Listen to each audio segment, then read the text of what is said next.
keyboard on this computer. There we are. Okay, so I've got my two trusty pencils there, and I'm going to. Where am I? Yes, I am. I'm going to roll out a wee bit of maybe half a block of clay that I've given you, half a slab. Yeah. A good way to put it. Mm-hmm. And put the other half to the side. This clay is, I would say, leather hard. It's been sitting out for quite some time, and that's okay. Sometimes, you know, it can give you a wee bit. It's not as sticky, but harder to work with, as you can see. I'm just rolling this out because I'm going to. Have you got your wee plastic cup there? Oh, it's still got the slip in it from last week. Oh well. I've got something else I can use though. Yeah, it's just trying to get something circular, round about that size for a base, really.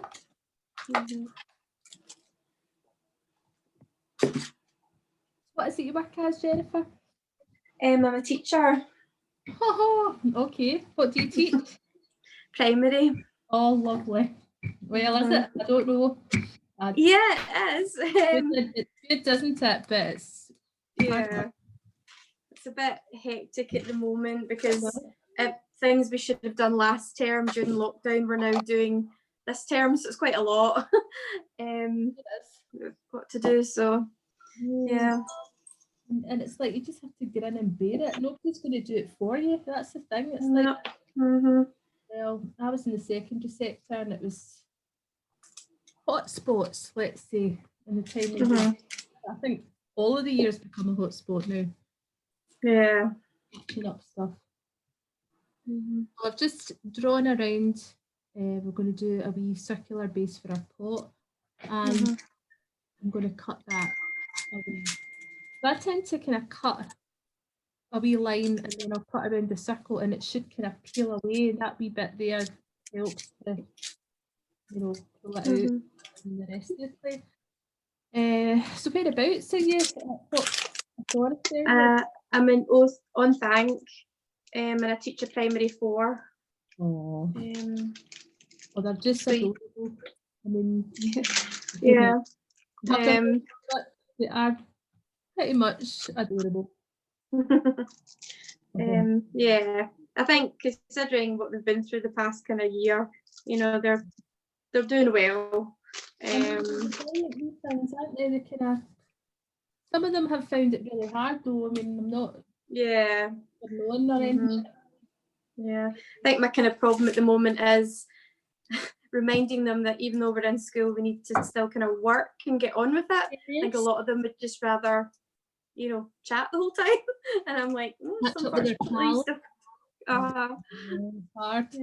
Oh, I know. I was the same. I was always like, right, work and talk, and then it's like, no, just talk. Just work. Yeah, I do love doing art with them though. They're a class that love art. I've got like 31 of them, but I spend usually Tuesday afternoons doing some sort of art with them because they're just so. Well, that's something. That way we're quite excited. And they'll love you because you like art. Well, that's the thing. I have been, and like I say, I'd done your mandala stone thing a couple of years ago, and I've really taken that on. Like I love stone painting and everything now, so they like it when I bring in what I've done and stuff like that. And that's brilliant. Yeah, I remember you. I did. In fact, that was our Christmas fair craft a year ago. Was mandala stones. We did them for the Christmas fair, and the kids absolutely loved them. And yeah, it was really nice. I mean, there's something magical about a painted stone. Yeah, it is. Yeah. So I don't care what anyone says. Magic lives. So, what colours did you do? Christmas colours and metallics and things, or They could. I brought in I think it was the kind of paints that you used, like from the range. So I've got loads of them. Now I've just built up a collection, and they absolutely love. Like they loved my kind of silvery metallic ones. So I did a couple of like lunchtime classes to get them used to doing it, and then I lent them my special paints in order to do the things. But what I would do is, for some of them really took to it, but some I would maybe need to use like a bit of chalk or something to direct, you know, the pattern. But no, they loved doing it, and just for a couple it really suited them. Because I remember you saying that you wanted to take it into the classroom, and I was like, yeah. So it's funny, I didn't recognise you because we're online, but now that you've said, I'm like, I don't know, I just really, really loved it, and I just kept going after it. And like I'd come with my mum, and my mum's never really taken to it. But I just absolutely loved it. And like I've now got like beside me like a trolley full of just art stuff that I never had before. So I've just got loads of stuff there, and I've got a wee trolley where I put my stones and everything. I just really took to it. It's strange. It's one of those things. It is. It's definitely. It's a bit like the clay. There's something really kind of satisfying about it. Yeah. Based on a plate, just so that I can kind of rotate. Paper plates are fine. I've got the best china in the house. What's that about? Just checking I can peel it off again. So we're going to make up some coils. So again, it's a case of, you know, you can rub them out, but you can also give the clay a wee twist, and that seems to help. See if you give the clay it's amazing. So we're going to go for a pencil thickness again.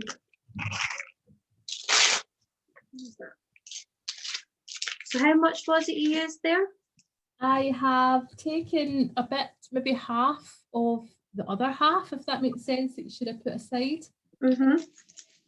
My clay is a wee bit old, to be honest. Yours will be better. I'm going to half that, and I'm going to make more coils, because I'm going to do, just check there to see it's a wee bit thick and it's not going all the way around. So we want to try and get that, so you can give it a wee twist to encourage it.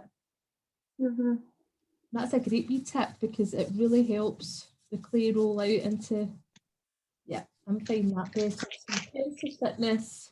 It's like being a kid again though. Kids love this, don't they? Yeah. I said I did the pinch pots for a Christmas fair as well, and they loved it. And it was lovely because, you know, like the person who maybe wasn't great at reading or writing, she was amazing at clay, and I was saying to her, you should genuinely think about pursuing this when you're older, and you know, doing some pottery stuff. She was so good. When she would struggle to access other areas of the curriculum, but she was amazing. I was like, no, you need to think about this when you're older. She's a kinesthetic learner then. She's learning what you're doing, isn't she? And you find a lot of artistic children that are gifted in this sort of thing. I'm not saying, because I know I can't assume a diagnosis, but there can be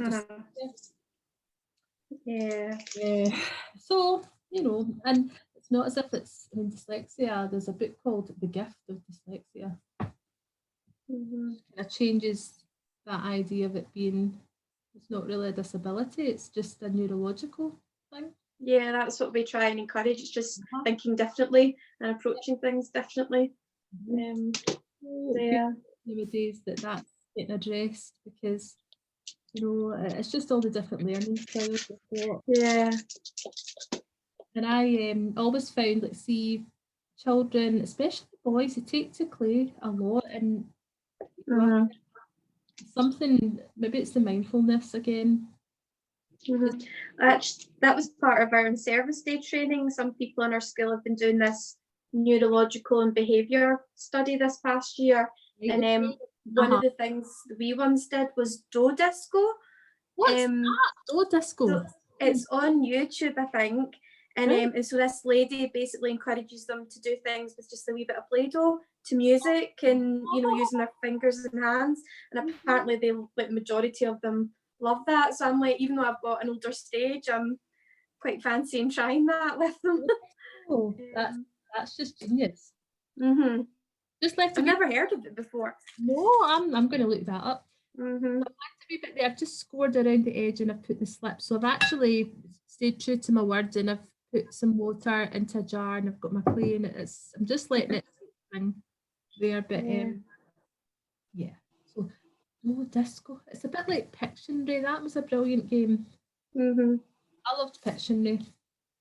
I'm just going to do my crisscross scoring along my coil as well. So should it just go round once round the circle? Yes, and Yeah. I've not actually measured it yet. I probably could. Well, actually no, because it's a bit soggy. The excess of the wee extra bit that's not going round, we just take it away. Yeah, they'd love coil pots as well. I mean, you don't need to make a really complicated one. It could just be a simple one. Yeah. I was looking at, we were talking about environmental things recently for Earth Day, and I was collecting together newspaper because I fancied doing, like you can make baskets and stuff like that out of recycled newspaper, like make them into wee, like coils or like kind of, can't remember what they called it. Well, I quite fancy trying that. You can make plant pot holders and well, I mean, African countries are doing that a lot. I actually saw something on Facebook and it was flip flops. They were getting off the beach and making it. I was like, I eat colours as well. I was like, my goodness. I mean, like we've done envelopes and paper bags before, but I thought I really fancied trying the spires. Is that what they call them? To make it. I thought I could try that. Looks quite interesting. Yeah. I'm loving how aware the primary school kids are about, all these issues. I've got a bit of hope for the planet, knowing that there's all these kids kind of primary and they're caring about it. Yeah. They're quite. Yeah. Well, yeah. It's one of those. They're the generation that's going to make the change. I mean, I feel our generation and our parents are a bit responsible, to be honest, because of the 80s, especially the 80s. It was like, oh yeah, let's go for it, But I'm really amazed at some of the knowledge the primary kids have got, because I've got my wee juniors and they're telling me they're like, my first block that I did with them, they said, no, you're using too many male artists. You need to get some artists in there. Yeah. Goodness, I was shocked at myself because me had been a bit of a feminist at art school and stuff, and I'm like, oh, and I loved it. I was like, yes. So I talk with them. I made sure that I was going to get some female artists in there. Yeah. And the sustainability things, and they're all into planting trees, and it's great. So I've just I'm trying to smooth the inside of that wee pot and there. You can try and get the coil to merge into the base. You'll find that the inside of the pot is going to kind of become smooth, and the outside you'll see the coils. Yeah, I was wondering. I was worried that the outside would just blend into the. Trying to stop that from. The outside we kind of leave bumpy. The inside we're doing the work, and it helps it join. So it's kind of like in the back. That's kind of what we're doing there. So I've kind of maybe trimmed it a bit short and a bit shy of what would I like there. But anyway, I'm going to repeat the process. So I'm going to put another coil around here. So I'll actually measure it before I do it. It's the same process again. You can have it coming out slightly wider if you like. If you would want it to taper out and in, you just change the width. I might.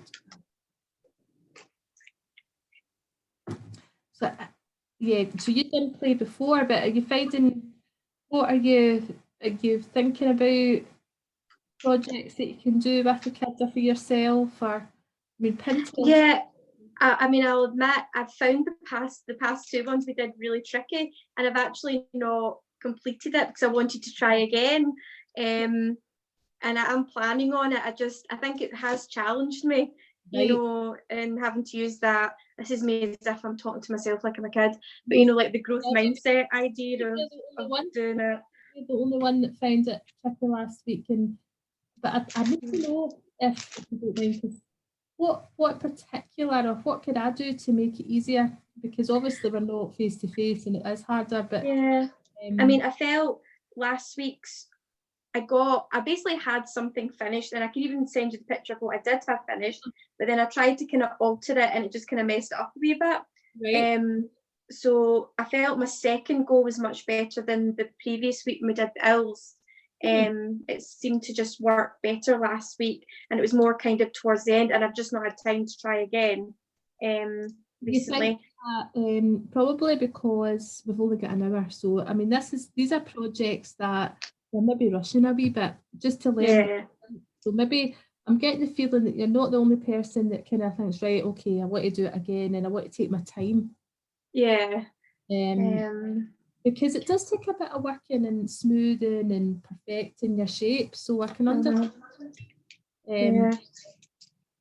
I think that's the thing as well. You could keep on trying to smooth it, and it'll never get as smooth as probably you want, unless you're doing it. Well, these sponge is quite helpful for smoothing out if you want to make it nice and smooth, but it does take that wee bit of patience just rubbing away at the surface. To be honest with you, I'm a bit of a in the middle person. It's kind of like I don't want it completely perfect because I think there's something about clay that's quite earthy and it's a bit good. Anyway, if we were, I mean, you can get perfect pots, and by using slip molds, and they are kind of like putting watery kind of clay into a mold, and then it'll come out. I think anything that's handmade tends to have that bit of quirkiness to it and a bit of rawness, and you can see maybe the hand of the person, but I think that's nice. That's a raw. We're not trying to make something that's man-made in a factory. It's something that's human, and I think that's endearing about it. I think that can be a nice thing. But again, we're all a bit perfectionists, aren't we? We want to make it as good as we can, and maybe that's just been a wee bit challenging in an hour. I don't know. But I mean, the thing about it is, I'm showing you the basics so that you can go and you could even try a different project. You could go and take it whatever direction you like, or obviously just keep it. But if there's anything I can do that you think would help, if you think, oh, I'd like that explained a bit more, or maybe that was a bit fast for me. That's fair enough as well. I'm just I'm kind of using vertical strokes inside there just to join and smooth the inside of my pot. Just so you know, you can use your finger as well.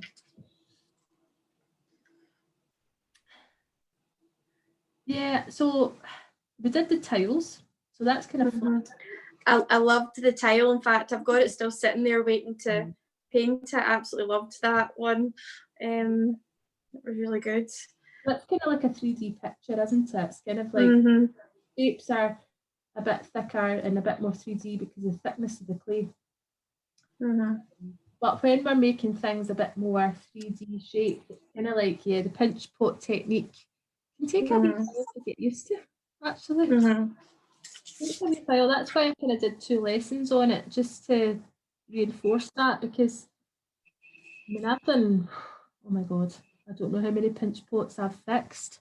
I mean, I remember just coming in and fixing kids because we were up against time, and I'm kind of like, well, that's not really them really learning how to do it themselves. I mean, they've had a go, and you're kind of like, oh no, right, okay, and then that's the thing I can't do when I'm not face to face. I can't come in and fix it. So it just depends, it's like, I mean, Rabina, she did a massive big owl. I mean, she went for a garden, and I'm going to it's amazing.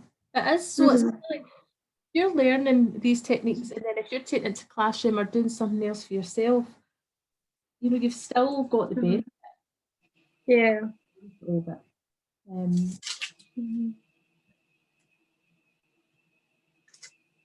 Yeah, pinch pot animals. to do that in an hour, I mean, that's quite ambitious, I have to say. Yeah. If I have to do that secondary, it would take 4 weeks, 4 lessons, 4 hours. Yeah. When you look Well, at that's why I thought I'd put it to the side. I'd drop it all back up again and then try it again, like a day where I had a wee bit more time to. That's what it is. Yeah. About time just to set that aside and go, right, okay, I'm going to, concentrate on doing this wee project. And the fact that you're even putting an hour aside a week to do this is good. And if it inspires you to do more, then great. But I just think there's something therapeutic about working with natural materials. Yeah. Even if it is mud. And some of the kids are like, oh, that's disgusting. And then some of the kids really like it and they're like, but they don't want to tell everybody. Yeah. Their sensory needs, yeah, they're quite. I know, they're a bit like, oh, that's a bit cold and not used to that. But I just tell them it's in their garden at home. And then they go, oh, is it? Is it 3 coils we're doing? Yeah. I'm going to probably do 4. I'm going to get that one in half. How are you doing for clay there? Are you okay? Oh yeah, I've still got loads of clay. Yeah, we'll do 3 normal coils and then we'll put in some spirals. Right. Let's see. Show you how to do that. Oh.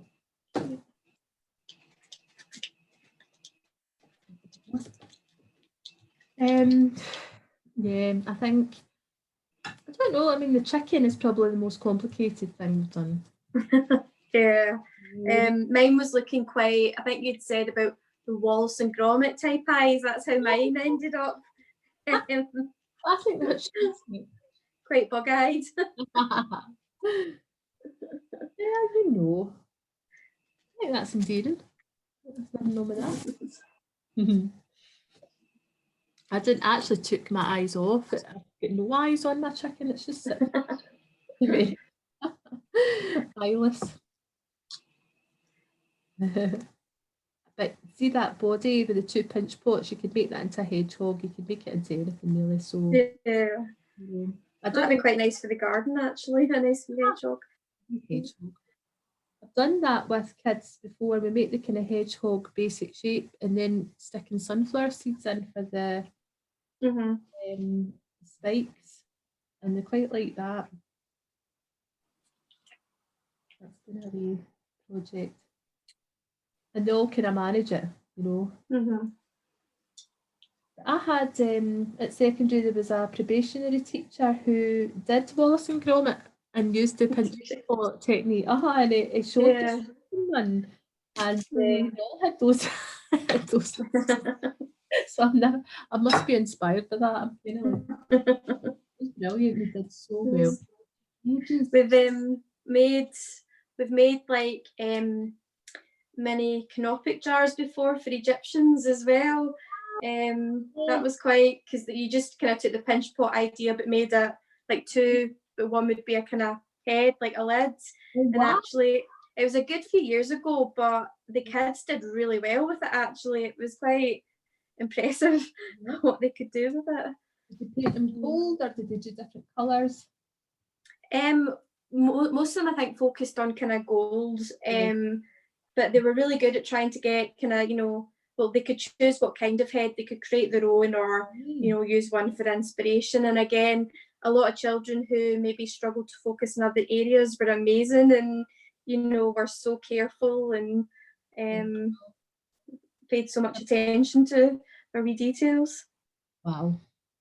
That's why I think art could never be taken out, because you need it. You need that for self-esteem. I think for these kids to realise that they are, good. In their own way, they're maybe not conforming to what's seen, as literacy and numeracy. and all these things. But, you know, it's a different kind of intelligence, I think. That they're using, they're tapping into their sort of bodily intelligence or something. You know, and it's kind of, this is what our ancestors were doing before, you know, making stuff all the time, whether it was for art purposes or for actually being a poet to put stuff in. And of course the Egyptians with their stuff. That's a great project. Essentially. And I love it. Kids get into it. I mean, the Egyptians are fascinating anyway, so they would. Yeah, it's a good topic. Yeah. Actually, we've been revamping our outdoor learning in our school, and one of the things each stage has been provided with is a bag of clay. I mean, it's got to do. There's 3 classes in mine. We've all got. I've got 31, so it's quite big classes. But one of my stage partners was reminding me, she's like, "Remember, we've got a bag of clay?" And I was like, "Oh yes." Just like this type of clay. I'm going to show you the things they can do. They can get quite a good effect. See, doing wee thumb owls. So they get and they stick their thumb in, and they kind of mould it, you know, the clay around their thumb. And then use markers to make the eyes. And I looked at it on YouTube, and I thought, oh, that's a lovely wee project. And then they paint them all different colours, but it's all based on their own thumb. Yeah, oh, that's lovely. Yeah, well, I thought now you did the nature tile, I thought that'd be quite a nice thing to do, because they can obviously go out and have a look and use something as inspiration. Bees, butterflies, it could be bugs, it could be flowers, anything art nouveau related. You know, I think the tiles can be nature inspired like that. Yeah, we did them. Even my seniors like doing them. I've done them in secondary school, and I think they like the idea of putting them on the wall. Something, even initial, that the kids, their own initial decorate. I've got a girl, she's doing all the, like, a collection of tiles for Harry Potter. So she's got a wolf, she's got a mouse for Wormtail. She's. Oh, does she? I know. And I was like, oh, okay, and she's got it all worked out, and then I made really good. I'll show you actually. Let me see if I can find it. It's drying out. She's putting it to me.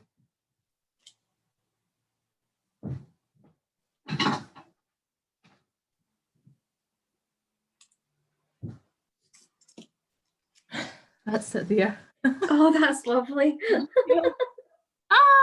But I mean, you could actually, you know, the cookie cutters you get, they could be cutting out cookie cutters and just smoothing them, scoring and then smoothing, and then, you know. And she's done a See, I love Harry Potter as well, but Harriet, my partner was like, oh, you know, it's getting a bit of bad press from the Christian community, and I was like, never thought about that, actually. I don't know if it's a kind of source. Yeah, I think sometimes though, I started reading it when I was like 12 or 13 when they first came out. So I mean, I wasn't really looking for any hidden meanings. It was just about magic, and I know, you know, I wasn't thinking, oh, that's about Christianity or anything. No. I didn't really think about it. I'm like, oh. No. And I thought it was a bit of an English drama when I saw the first one, and you know, on the cinema. I was like, it's all very above board, but you know, I thought okay, so I've made a wee spiral there. Do you want me to go over that again? Because I've just kind of please. Taken an end and I've curled it in on itself, and then I'm just twisting it like that. So I've got 2 points now. I'm going to cut kind of flat line there, because that's going to sit. I'm going to put the best side to the outside, so it's going to be like that.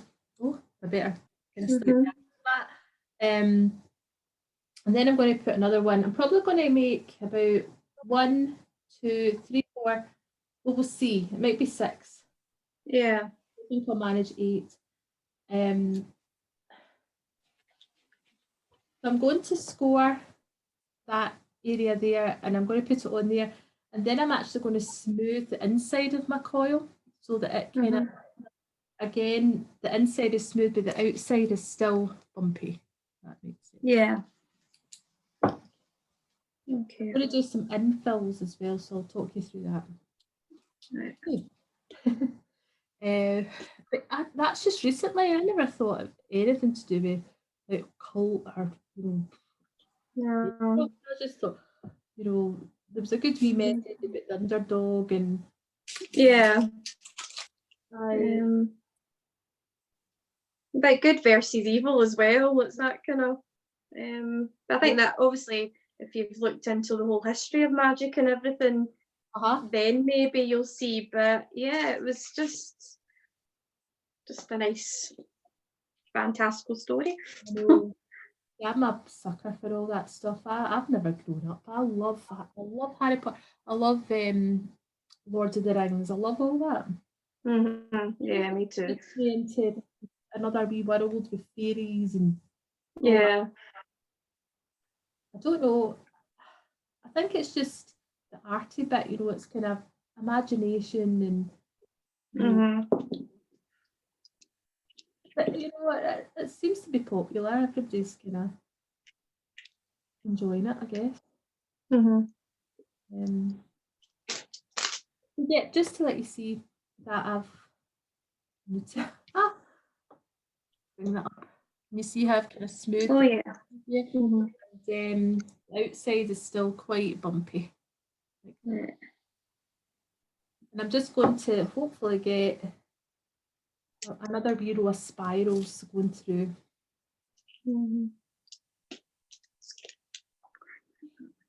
One thing, I mean, I haven't really picked up anything, but the Slytherin race, like kind of being into, the pure bloods and things like that. Yeah, about acceptance and everything, and yeah. So there's some good wee things there, but I couldn't take it when I was like, oh no, not another person's dying in this book. Oh no. No. I remember I'd been out, obviously, when I was old enough to go to the pub and things like that, and one of my friends stayed at mine, and I was still at my parents', and the door went at like 7:30 in the morning with the newest Harry Potter book. Oh my god. And my dad was not happy. But he brought it up to me. I sat down and started reading it there and then. My friend went home and everything, and that's all I did for that whole weekend, was I sat and I read that book in the same position, basically. And she was like, are you still reading that book? I was like, yeah. Every summer holiday, that's what I would take. That would be my holiday book. And you couldn't put it down. It was like, oh my god. You don't get many books like that. Like, it has to get me like that for me to love it. Just it's been a while since I've had a book like that. That just and it's quite nice because at P4 they're just starting getting into Harry Potter at the moment. So you're listening to them. Yeah, and I mean, obviously they're starting off with the early books. So I do like a Harry Potter maths game where they have 2 paintbrushes as if it's their wands, and they have to have a duel and things like that. And they absolutely love it. Like doing their, position, like their magician positions and stuff, and it's quite funny. Well, that'd be amazing. It's funny though, because they've maybe only read like the first book or the second book, so obviously it gets darker the more you go. So I'm just like trying not to spoil anything for them. Just giving you a wee heads up here, I've made a wee triangle shape out of clay and I've scored and slipped it, and I'm just going to pop it in between. There's a wee can you see the wee triangle shape between the coils? It's quite dark there, but is it just like a wee That's not helping. It's not kind of really. I think I can see it there. Is it just to kind of give a wee bit of support? It's to give a wee bit of support, because you can see the negative space when I take the clay away, and that's the shape of the clay. And then I'm going to smooth that, and I'm going to do that all the way around. Right. Yeah, I mean, And it's nice for adults and children to kind of have that kind of, you know, discussion that I can't really remember. Like, oh, I don't know. Just, I know what they're talking about. Yeah, yeah, I know. I'm like, oh, I have no See, idea. I'm not into computer games or anything like that.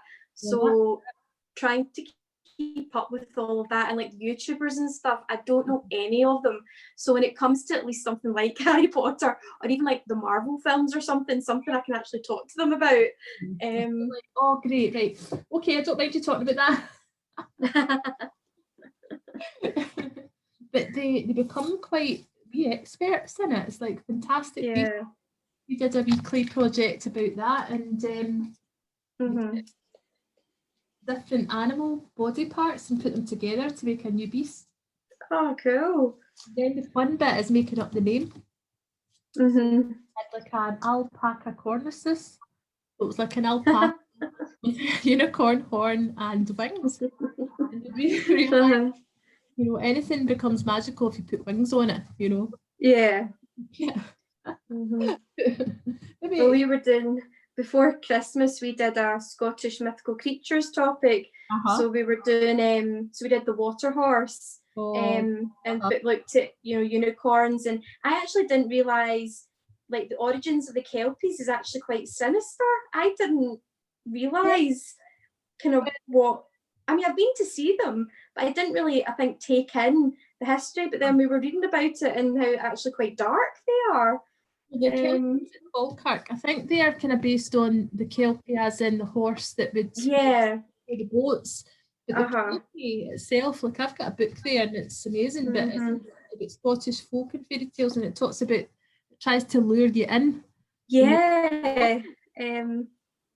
It's quite dark. You've got to have an iron bridle to be able to tame it. Yeah. So it's a wild beast. It's not but so's a unicorn as well. It's meant to be quite wild and origins, but anyway, I don't know. I'm kind of like, well, you get nice and you get not so nice and everything. Yeah. I mean, it's like we were talking about, you know, the structure of some stories, and thinking about it like a kind of mountain, you know, like the story mountain idea, and and we were talking about Little Red Riding Hood, and it wasn't until I started talking about it I thought, oh well, obviously there's different versions of it, and of course some of them were like, well, doesn't he eat hard and don't make it? And I'm like, yeah, well, it depends on what version you read. A lot of the fairy tales are always about eating things. It's like, yeah, they're very dark, some of them. It's kind of like things under your bed or in the closet. But kids kind of, there's a wee bit of thing where they like a wee bit of that, you know, they like a wee bit of horror. You know, I don't know, I don't like terrorising children. We've been doing volcano. We like to watch a lot of news round first thing in the afternoon to sort of calm them down. And there's been a lot about the volcanoes in Iceland recently. So I've done a mini topic on that. And I mean, they just love watching videos of volcanoes. I mean, they'll sit and they'll and find it fascinating. And I'm like, yes, but remember, it's very dangerous. To be near them. Go to that. And so is this up? I don't know much about it because I don't watch, or I've given up watching the news because I just find it really depressing, but I can tell. See, that's why news round is good, because it's usually positive, you know, for the kids. So I think I'll just watch news round then, I think. Because I think there'd been a few like volcanic eruptions and everything, and they were so interested in it, and they kept asking questions, and I was trying to teach them about looking after the planet and, you know, like drilling for oil and stuff, but they had no concept of what was going on below us. So they're like, oh, does that mean they drill down to the very core of the earth? And I'm like, no. So I actually did a whole thing on, you know, the structure of the earth, and we used Play-Doh. So like somebody started off with a ball that was the core, and then we wrapped around another one and then another one, and we halved it so they could see, you know, sort of the layers in the inside. And, you know, they were just like, it's like they had no idea that was what was going on underneath. And then that's how I thought, well, we'll go on to volcanoes since they really were interested in them. There's that fizzy volcano thing you can do, like it's like a wee reaction. It's almost like a bath bomb, isn't it? Yeah. It's messy. We did do some artwork on it as well. We did the Margaret Godfrey, who does like the kind of mixed media type pictures. So we've been doing that with our volcanoes. So they've been using tissue paper, like just layering it up to create the different layers and colours, and then they used watercolour to create the different shades of the sky, and then we'll use like shiny paper or whatever to create the lava and stuff like that. So they quite enjoyed that. I love geology because it is a bit layers of the earth, isn't it? It's like, you know, it's just been this, you know, kind of, well, a lot of your igneous rock is created by volcanoes and pumice stones. Yeah. I was amazed at that. I was like, what, a pumice stone? It's like volcanic. Yeah. Glass, like, stones. Well, I went to the beach and I brought back some different stones of different colours and stuff, and I was planning to talk to them about why they were all different colours. Right. I've not quite got round to it yet because I've not looked into it enough yet, but because that would kind of lend itself to volcanoes and what's going on, you know, in the earth and stuff. Yeah. Glass coming from sand. Oh, that amazed me. It's like sand and it melts into glass. Absolutely. And even looking at glass granules underneath the microscope. Pretty amazing, like these tiny little crystals. They're beautiful to look at. And then, so have they ventured into outer space yet? Are they still looking at the same? Yeah, no, we did that towards the end of lockdown. The remote learning with space, so we did a little bit when we came back. So they did do a bit of that. They also did some in P3, and they'll do it further up the school as well. But because we had the Mars landing and everything was happening during lockdown, so we were encouraging them to look at that. Wow. I mean, it's brilliant because you are being really current with them. Like I think are really clever these days. Like they're just so weird. Like even the electronic stuff that they're using. I find, I don't know, I think you're a bit younger than me, but it's like, see, the idea, like when I was growing up, I was outside all the time and I did have a computer eventually. So I kind of get what the appeal is, but I was outside in nature and learning about nature all the time. So yeah, it's. I mean, I've gotten better at it because I had to, because during lockdown I had to like learn how to record myself and things like that and use that. So it was a steep. I mean, the night before, they were officially back online in January. I mean, I was in tears the night before trying to learn how to do it myself. And it was really tricky. And they become better at it than I do. And they help out, don't they? They're like, oh, just spotlight that. And I'm like, what does that mean? Yeah. Well, we also, before Christmas, we did, I was given some like 4 wee dashbots where the kids had to program them. And so I'd been given them, and because I said that was one of the things I wanted to improve was my technology side of things. And I do enjoy it. But they had to go on and use the iPads to program. And I mean, I've done a wee bit of programming with them the past few years. And by the end, they were like so good. And they were like better than me. I just told them to play around with it and they, picked it up so quickly. And then I sort of, on behalf of the school, went to a training thing the other week with a Marty the robot. And it's like it's technically a humanoid robot. So it can move its eyebrows and stuff like that. I mean, it's not like the futuristic ones you see, It's more like, you know, Wally or something like that. But that's the next thing I think we're going to try, and you know, where they can do that. So like they're coming in as well now. God. I mean, I tried a robotic Hoover, it was hopeless. You know, it's still not as good as me. Is that the wee one that works on its own? Oh, is that the Roomba or whatever it's called? Oh, it's rubbish. I paid it was about, it would have been over £200 if I hadn't got like a wee discount on it, and it was about £170 that I paid, and you know, I paid about that for my Henry. I was kind of like, you got a chance. I really wanted it to do well, but no. And my cats just, it was hilarious. They were like, oh my new sport, you know. And it ended up getting packed up and put away and back to the shop, and that was that. Just got my and I thought, oh, there's my dream of it's the hall in particular because of the cats. They're, you know, and I thought that would be they shed their hair. Yeah. Okay, that'll just take care of that. I can sit and have my tea in the morning. There's a wee bit to go, I think, before they're taken over. Yeah. So I'm just going to show you what I've done there. I've done a full kind of rotation of the coils, and I'm trying to put it here so you can see.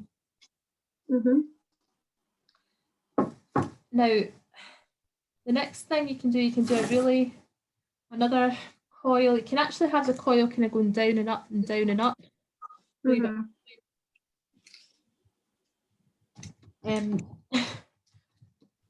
I mean, it is interesting, but to be honest with you, I've got a bit of a thing against supermarkets using those, what do you call them? You know, the self-checkouts. Oh, I just think, no, they should be more responsible, and you know, they're major employers. They should be employing human beings. I actually want a human being. Yeah.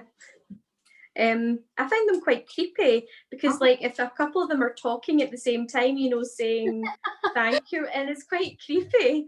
They're all speaking at the one time. You're like, oh, it's very robotic. I just kind of go, oh no. And then I'd actually rather wait longer to get someone to serve me. And it's not that I want served, it's just the fact I like the interaction with the person. I like to kind of talk to them. And I like the fact that, you know, their wages are getting paid. I'm not into this greed is good with the supermarkets, because they should have a bit of responsibility. I mean, they're so good in other ways, you know, with charities and so I don't see why they're doing that. Because even the space they take up as well, it's removed actual physical. Like, I've not been to the supermarket for a while, and I go, and I'm like, oh God, there's less checkouts there, and there's more of those machines, and they're gradually getting rid. And it's like, well, I want to go to the supermarket and just, I mean, I just don't like it anyway. Well, we got an Aldi in Sturton, and they don't have, you know, any self-checkouts. It's, you know, they're all manned. And I thought that was interesting that most have put in self-checkouts, but they haven't. And they're doing really well with their sort of sustainable things. Like I saw they had kind of recycled stuff going on, and have you talked to the kids about Trash Island yet? No, I haven't. It's kind of, you know, it's a bit upsetting, really. I mean, if you're showing the wildlife that's getting damaged, it's really, I mean, I find it hard to look at. I mean, we're doing a whole school litter pick on Friday where we go out in the local area. So as well as doing the school, we do the wider area as well. We always do a couple of them a year, and we've not had a chance to do it since last year. And they are usually, like, I went out for a walk one day with them, around about the surrounding area, and just the amount of litter we were coming across. And I was saying, we should have brought our litter pickers because it was awful. But then we've been having to go over with them. They've been leaving a lot of litter in the playground, so that's been a big push recently, to make sure they're tidying up after themselves.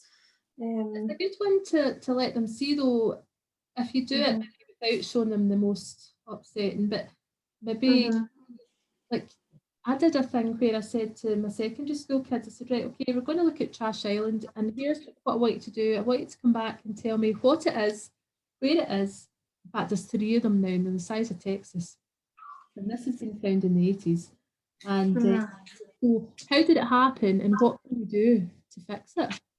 And the solutions they had, it was brilliant, you know, and they went away and thought about it, and they came back and they did their wee presentations on it. I mean, I'd shown them a PowerPoint about it and just how it's happened in plastic and how we can't. And we did kind of work into like a wee clay turtle clay unit, because I said, well, clay's great because it's not going to, you know, just go back to the earth because it is earth. And we kind of worked into it that way. So a wee boy, and you can just see him being a doctor or so. I don't know. He was just hilarious, or maybe a wee politician. I don't know. But he came in. He'd made this mascot for his talk, and it was like he called it Picasso. It was made out of bottles, and it was hilarious. And it's wee wheels on it, and a wee funny face. So he was like, "Yeah, this is safe." And then they started telling him, right, at the end, we have to start using electric cars. You know, this is what we have to do. And he was so passionate about it. But I just thought, well, at least I've kind of said, look, this is a problem. The plastic, we need to be mindful about the rubbish because this is where it's going. It doesn't just disappear. It's collecting in the Pacific. It's collecting up, and it's becoming and it just got them to think, especially when you said, well, how can we stop it? Like, well, let's but I didn't give them the solutions. I thought I want to see what they do about it, because you know it's going to affect them. So, sorry, I put another wee line, a wee coil around there, and I've let it go up and down, so I'll just take you in. I'm going to fill in the wee gaps with the triangles, and then probably just finish it off with a wee coil at the top, and that's it. Around there, so I'm working fast. It's times it is, but you don't need to work fast. But yeah, I was really proud of them because you know what it's like. So you get your higher order thinking, and you've got the lower order thinking. I thought, well, I'm going to get them coming up with ideas and solutions. That's what because nobody else is going to do it for them.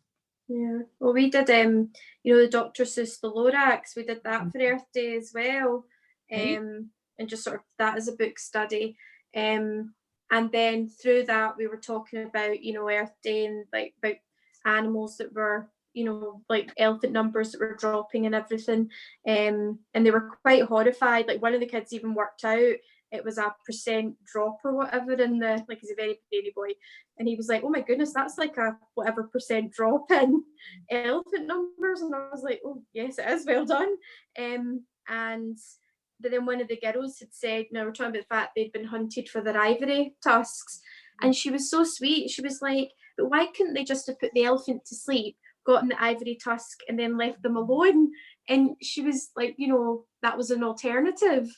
And you know, and it was trying to sort of get her to see that, well, for one, it would probably kill the elephant, and then the other thing was that though those kind of people don't care, you know, they don't care about the animal.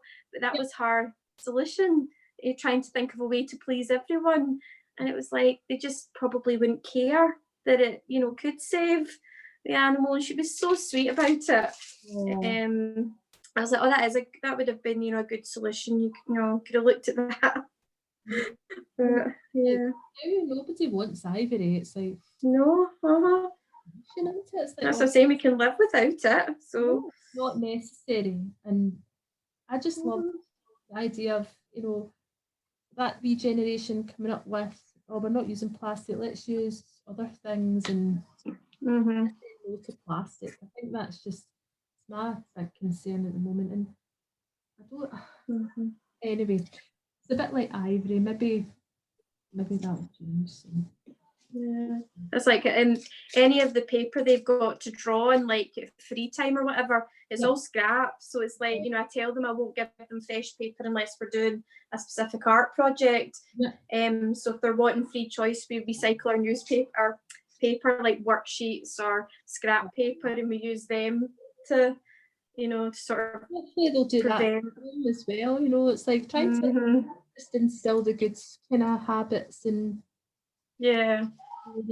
not be wasteful, and because that's only really happened in the last 100 years. That's not been something that people always did before the Industrial Revolution. I think everything was kind of recycled and you know, the like even like bags of chips, it was newspaper they were wrapped in. So you could get a wee bit of newspaper and have your chip. You know, well, see, this is the thing now in schools because of the COVID things we need to do. So a lot of that, I mean, they do get paper bags with their lunches in them, but it's like polystyrene type containers and things. And that's something that obviously they've had to do to get them back in school, and it's maybe not environmentally friendly, and it's, you know, it's quite sad. We just had to kind of do that to get it, you know, get them back in. Plus they, obviously money wise to get, you know, maybe isn't always the most environmentally good solution. Oh no, I didn't know that. So I'm just going in here. I've just filled in any wee gaps from the back and put my last wee coil on. So is it wee triangles you used? Yeah, wee triangle shapes, and then I just smooth them in. But again, because we've only got an hour, and well, I've only got an hour, it's not to say that you can't keep going on. I am probably going a wee bit faster than I normally would. So I'm finding my coils are drying out really quickly. Are they? So the clay must be quite dry as it is then. Are they cracking? Are they starting to crack? They're not too bad if I get some like wee bit of what they slip on it. And then I get it. Might be a wee bit warm in here because I've been so cold though. The heating was on, so that might be drying it out a wee bit. And that's all right once it's ready to dry out and things, but naturally if you feel your coils are drying out too much, you can put a wee bit of wet kitchen roll on them. A wee damp cloth will sort that out actually.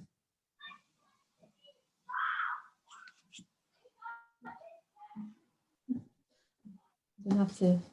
How did you see the bit you did on the top that was going up and down? How did you attach that? Did you score it or? Yeah, and I've just it's going a wee bit kind of up and down, but I quite like that.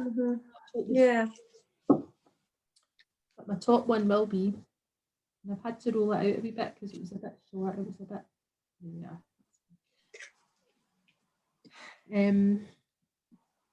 I know. I mean, it's all about safety first, isn't it? Really, go with that. So I think a lot of things just got put on hold. So for example, we would normally like be recycling our plastic bottles and things like that, but because, you know, we weren't allowed to be handling germs and things like that, the children were being encouraged, it's stopped now, but, you know, encouraging just getting things in the bin and out the way as fast as, you know, we could.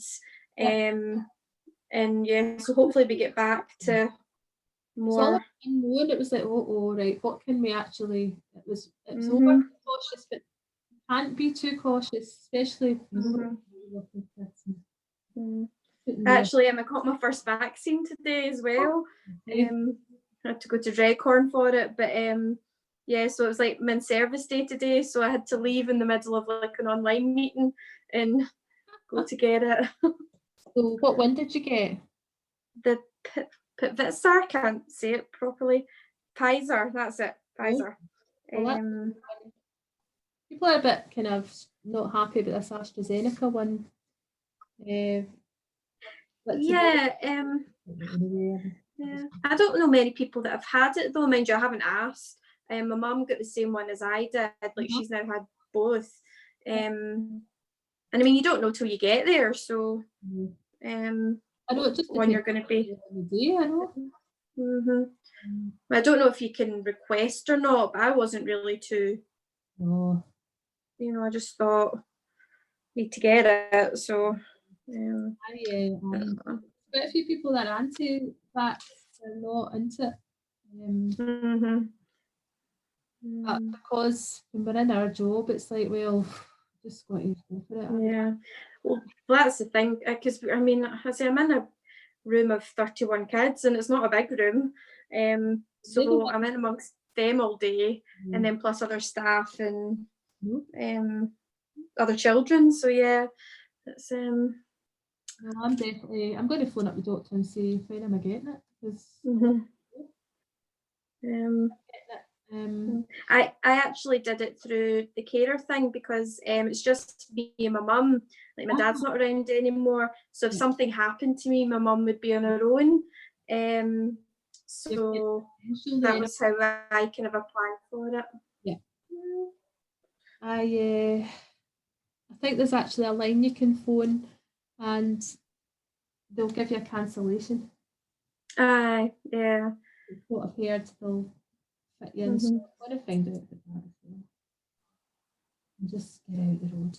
I mean, I'm not that bothered about it. I just think, well, I've had vaccinations in the past, and I'm just actually I wasn't, and I think if we can take it, then we're reducing the chance of it mutating. Stopping that in its tracks, because that is a It was funny, she was saying, the nurse was saying, relax your arm. And I did, well, I thought I had, then she jabbed it in, and oh my goodness, it was sore, but because I hadn't relaxed enough, and I was like, well, no, I'm kind of thinking about reports and tracking, I've got all this work to do, so I wasn't really paying attention, and I just, it was sore. My partner, he's had it, and I think he was kind of looking to be ill. And I was a bit like, oh, come on, it's like having the man flu or something. I was like, just you imagining you're ill, and it was fine. It was fine. Because they would come into our schools and give us the flu vaccine every year, and I mean, I always get a really, really sore arm. And then one year when I was at my personal trainers and I'm trying to exercise, like pulling myself up, and my arm was like red, burning hot, and in acne, and I was like, no, just keep going.